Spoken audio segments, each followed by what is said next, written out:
Hey guys, today I want to rant about something and it's going to be about Apple's naming schemes. So let's just talk about the iPhone. Let's not even get into the iPad. I know the iPad is also very confusing, but let's just stay with the iPhone, okay? And go through every iteration of the iPhone and let's just think about how they name things, okay? Because to me, it's not very consistent. So Apple just came out with the iPhone 13, but let's go all the way back to the first iPhone and let's look at their naming schemes. Some people have said Apple is some kind of marketing genius and that's why they named it like this and that, but let's actually just go through each model and try to think about the rationale behind how they name things, okay? So the first iPhone.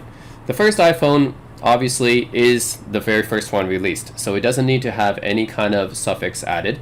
So retrospectively it's been called the first iPhone or the iPhone 1, but as such, at the time it came out, it was just called iPhone, and that makes sense because it was the first one. So that makes sense to me. The next iPhone was called the iPhone 3G.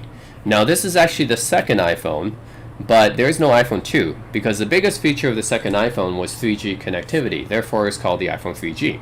This is the only time the iPhone was named after one of its technology features. And basically from the 3G, it sets the naming scheme for the next decade. The next iPhone after that is the iPhone 3GS. Okay, so this is the first time the S was added, denoting speed. In the future, iPhone models with the S appended are usually incremental upgrades, with the S standing for a signature incremental improvement, which is usually the processor or camera. So I guess that makes sense here. Next model is the iPhone 4. Now because the second iPhone was named the iPhone 3G, the next iPhones all follow in numerical order.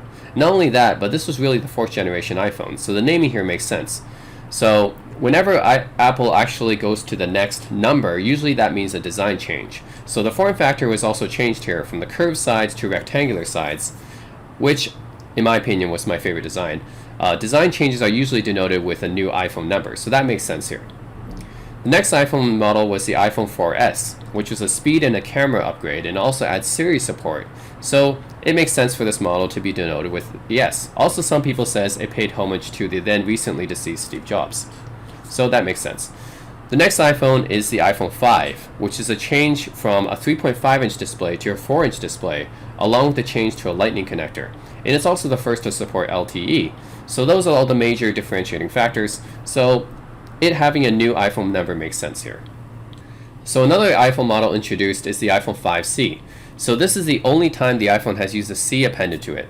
Now this was meant to be the cheaper version of the iPhone 5S, but the C was never used again for the cheaper models in the future. So that's kind of weird. But I've also been told that the C stands for colors, not cheap, but it still doesn't make sense because other iPhones have colors too, and they never use C again. And some people might say, well, it stands for vibrant bright colors. Well, in any case, it's no less inconsistent, and still my point still stands. This is very inconsistent. They never use the C suffix ever again after this. The next model is of course the iPhone 5S, which is a speed and camera upgrade as well as introducing Touch ID. There's no changes in design. So these are incremental upgrades, so it makes sense for this model to be denoted with the S added to it. The next model is the iPhone 6, which is a display change from 4 inches to 4.7 inches, therefore warranting a new iPhone number. So that makes sense. Now the iPhone 6 Plus, this was the first time the iPhone was offered in two different sizes at once. The Plus model uses a 5.5-inch screen, but in every other respect was the same internally. Future Plus models usually had a better camera upgrade, but I guess that makes sense here that it's called Plus because it is a bigger model. The next model is the iPhone 6s and 6s Plus. Now these were significant processor and camera upgrades that kept the iPhone 6 design, so it made sense for these models to be denoted with the S added to it. So the iPhone SE, this is kind of a special model. Whether the SE stands for special edition or small edition, this was meant to be a different line of phones, like a smaller, more affordable line. And I think they really should have called this the iPhone 6s Mini, would have been a better name, aligned with their iPad products more, as well as denoting the generation it was from, but this seems to be like a one-off naming scheme. The next model is the iPhone 7 and 7 Plus. Now this is where Apple starts to become more inconsistent. There are design changes, but they're not substantially different from the iPhone 6 design. The biggest difference externally is the removal of the headphone jack. Now, does that warrant a new number upgrade? I'm not sure. They also added IP67 water resistance, and the Plus model has an extra telephoto lens. Now, these are all internal upgrades, meaning that the 7 and 7 Plus really should not be a new version number, it should be another S model. But since Apple obviously doesn't want to name their next device the iPhone 6s S, that's why they bumped it up a number even though there's no special design change. So that's where the inconsistency starts. The next model is the iPhone 8 and 8 Plus. This doesn't need to be a version number change because there's no design change at all. It looks identical to the iPhone 6 and 6S and 7 and really should be called the iPhone 7S. But I suppose the reason why Apple bumped this version up is because the iPhone 10 was released at the same time and 7S and 10 maybe seems too big of a gap. But they're skipping 9 anyways. So this is a bit weird. It's basically just a hardware upgrade. So the next model is the iPhone 10, which is actually called the iPhone X in writing. They released this at the same time as the iPhone 8. Granted, it's a redesign. The screen is now a 5.8-inch bezel-less, albeit with a notch, and removes the home button in favor of Face ID, so it warrants a version bump. However, this is technically the first redesign of the iPhone since the iPhone 6, so this should really be called the iPhone 7, not the 10, as the previous phones were basically all S upgrades. But they went with 7, and then 8, and then skipped 9, probably for the same reasons why Microsoft skipped Windows 9. It sounds bad compared to 10, I guess, as 10 conveys a much heavier upgrade. 9 just screams almost there. And they went straight to 10, using a Roman numeral now instead of an Arabic one, no less.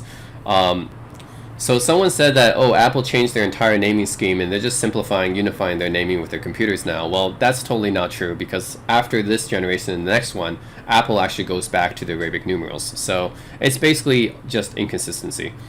So after this model is the iPhone XS and the XS Max. So back to the S naming again. It makes sense this time because XS is an incremental upgrade, but why use the XS Max instead of the XS Plus, right? Before, Apple always used the plus term to denote their bigger phones, but in this time, they changed to use the term Max instead. So in the future, Apple's now changed from their plus naming for their bigger models to Max now. So I guess maybe it's because XS Plus doesn't roll off the tongue as well. I'm not sure why. Again, it's inconsistent. They also made a model called the iPhone XR. Now this is just weird. If this is supposed to be the cheaper model, why not use the C naming from the 5C? The 10C doesn't sound that bad. Instead, it's R for some reason. I have no idea what the R might stand for. It has this liquid retina display, but that's just marketing talk for Apple's standard IPS display. Well, someone told me it might be because the R comes before S in the alphabet, and this is a cheaper model, that's just the R, but they didn't use this naming scheme for the iPhone 5C or the iPhone SE, which are both cheaper models, and somehow I'm willing to bet that Apple will not name the next cheaper model the 11R. It just sounds so weird. So the iPhone XR is just another one-off. Alright, so the next model is the iPhone 11 Pro and Pro Max. So you are back to the Arabic numerals, and just to be clear, the flagship model now has the Pro on it. So what's Pro about it? An upgraded camera with a new lens? Well, why does that make it more Pro than previous iPhones? Usually a new camera, new lens is just what you get standard. So why does it warrant a new version number upgrade? So the design is unchanged from the iPhone XS, and now you have Pro Max as well. So this naming is all very inconsistent and kind of getting out of hand. The iPhone 11 is actually the successor to the iPhone XR. So it's the cheaper model of the iPhone 11, and the Pro model is now the flagship. So I have no idea why it's the R. Technically, if you're following the previous naming scheme, it should be the iPhone XRS, which is an incremental upgrade and no design change. But again, Apple with their inconsistency.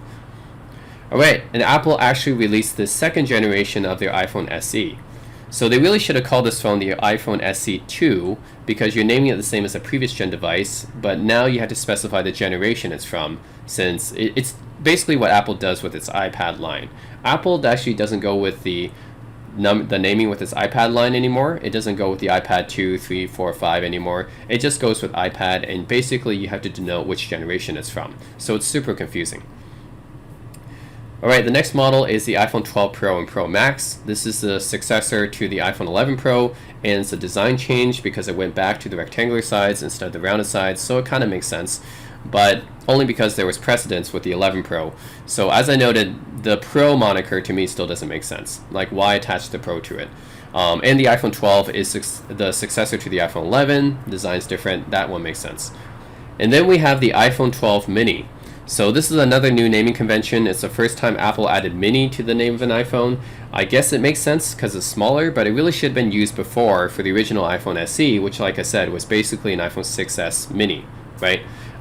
So isn't this supposed to be the successor to the iPhone SE?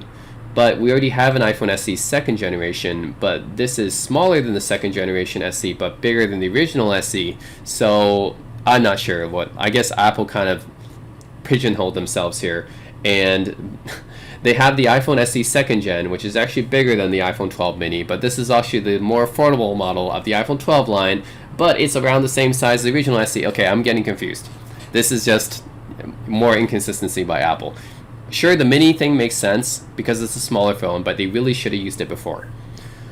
Alright, and now Apple just recently introduced the iPhone 13 Pro, Pro Max, iPhone 13, and Mini.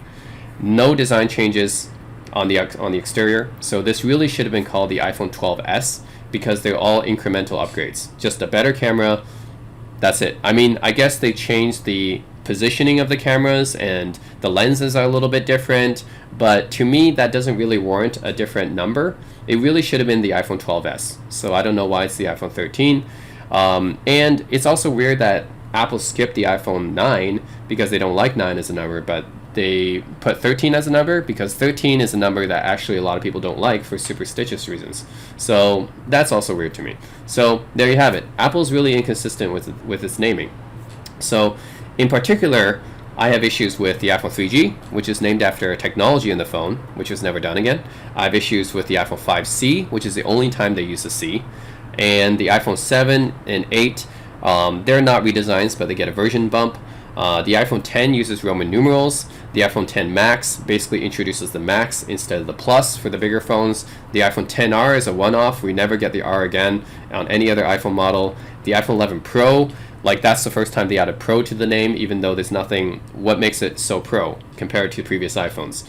And then iPhone 12 mini, now we get a mini version. That's the first time that Apple did that. They should have done it before with the iPhone SE. The iPhone SE, again, is another line of iPhones, but when did they use it? I'm not sure. Shouldn't the iPhone 12 mini been the iPhone SE 2 or the iPhone 13 mini been the iPhone SE 3? I'm not sure. And the iPhone 13 is not a redesign, but it gets a version bump.